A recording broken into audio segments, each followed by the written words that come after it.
Alright! For those of you who don't know what aggressive inline skating is, it's not a terribly foreign concept. It basically combines the skate park aspect of skateboarding with inline skates. And here's a closer look at that. And we have a video here, it's about 30 seconds long, just so you guys know. Although you now probably have a better understanding of the sport, you've probably never seen it done in person or online. That's because it's been on the decline for the past 7 or 8 years. However, so too has skateboarding and other such extreme sports. It's just their decline has been much more gradual than inline skating's. However, they've still suffered pretty drastic losses. And that's what we're here to discuss, the reasoning behind the rise and decline of rollerblading and its fellow action sports cultures in general, but more broadly, countercultures in general. Now, why focus on rollerblading? Like we said, it's harder to identify with than something like skateboarding that you've probably seen or experienced it yourself. However, rollerblading serves as the perfect microcosm for everything that's happened and is happening to other action sports cultures and has already occurred in rollerblading over a concise period of time. Again, in other words, the reason that we've chosen rollerblading is with its unusually quick rise and fall and more easily demonstrates the plight of the industry. The reason that we can predict the decline of the industry is that all the different sports have the same flaws. Rollerblading especially is awesome because it's one of the only action sports where you're physically forced to commit yourself fully to a trick. The boots are actually strapped onto your feet so you can't bail out of a trick as easy as you can in skateboarding or something else you can just hop off of. However, that's also made it such an attraction years ago. Its learning curve compared to other action sports was a lot shallower, but its top-end arsenal of tricks was on another spectrum of scary and hard.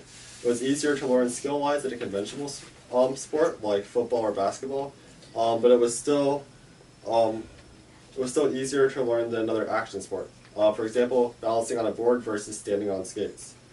The top end eventually became capped. The only way to progress was to try more and more insane and hard tricks, which had to be done by insane people. Those pros were already risking injury and even death sometimes, and so they could not progress any farther.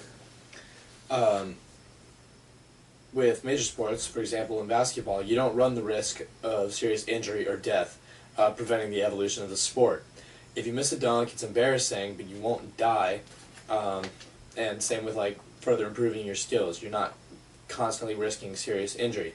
If you miss like a next level trick in rollerblading, there's a very real chance that you'll be injured, and with the majority of the time, people miss tricks versus land them. And also we do have another video here, but we're not going to show it just for right now. Lots of falls. Scott Olson created the first skates in the 1980s as a way for ice hockey players to train when it wasn't cold. However, almost no one thought to use the skates for tricks similar to skateboarding. It wasn't around until the mid-90s when the first pro, Chris Edwards, the Tony Hawk of rollerblading, and his tricks caused the sport to explode onto the scene. Even though he was what's known as a vert skater, meaning that he did all his tricks on tall, large ramps, and all of his tricks were designed to shock and wow the viewers. More intricate tricks, like grinds on different kinds of bars, weren't popularized until the late 90s and early 2000s. The spike in popularity catalyzed Edwards, led rollerblading to make its first appearance in the X Games in '95. The antics of Brian Aragon, Chris Haffey, and some of the other sponsored skaters, meaning that rollerblade producing companies gave them money to skate, supported the industry for about a decade. However, the writing has been on the wall for skating's decline since '99, when the number of events in the X Games were halved, leaving just vert and street. In 2004, just vert remained. As deeply depressing as this was, and as hard as it was for skaters to take, I know you guys can't believe it, we did kind of see it coming. The nature of the tricks put a very real ceiling on the progression of the sport. Aggressive inline skating was removed altogether from the X Games in 2005, and more currently, one of the largest competitions, the Bitter Cold Showdown, which was in the video that was showed at the beginning of the presentation, ended in 2013 after being around since 2000. However, not just the pros suffered and moved on. The #1 internet forum for rollerblading, Aggressive Mall Forum, the place on the internet where most skaters went to talk, has been shut down. It wasn't generating enough revenue to support itself. In other words, no one was using it. Now earlier we talked a little bit about the similarities to skateboarding, namely that they both shared the same counterculture ties. They're both practiced in the same vicinity in skate parks and often by the same people. Another huge similarity is that they're both solitary sports, which are struggling in today's age with a huge emphasis on team sports like football. Activities like skateboarding, karate, and cycling just aren't as popular as they were years ago. Skateboarding itself reached its peak about 10 years ago, along with Tony Hawk. It has since been on decline. It hasn't died off by any means. If you look at numbers from the X Games, which skateboarding was like the main draw of the X Games, those had the biggest number of viewership in the early 2000s, and since then it's been steadily declining, about half the number of viewers as in the early 2000s. Now, we don't want to insult anyone here, but the main reason that all countercultures have inevitably declined, the hippies, the grunge, the beat generation, the romantics, and now action sports, is that all their participants grew up. Teenagers in the early 2000s are now in their late 20s, early 30s. It's hard not to conform when one fall can put you out for good, or the $1,000 a month sponsorship isn't enough to provide food for your kids. Yeah, basically each new generation, rather than taking up the mantle of the previous generation, creates an entirely new sensation. It's why, for example, Dr. Walton's kids do not go to Woodstock-like events, but Dr. Walton did. It's honestly similar to fashion. I'm not going to pretend to be an expert on it. I'll admit I don't know anything about it.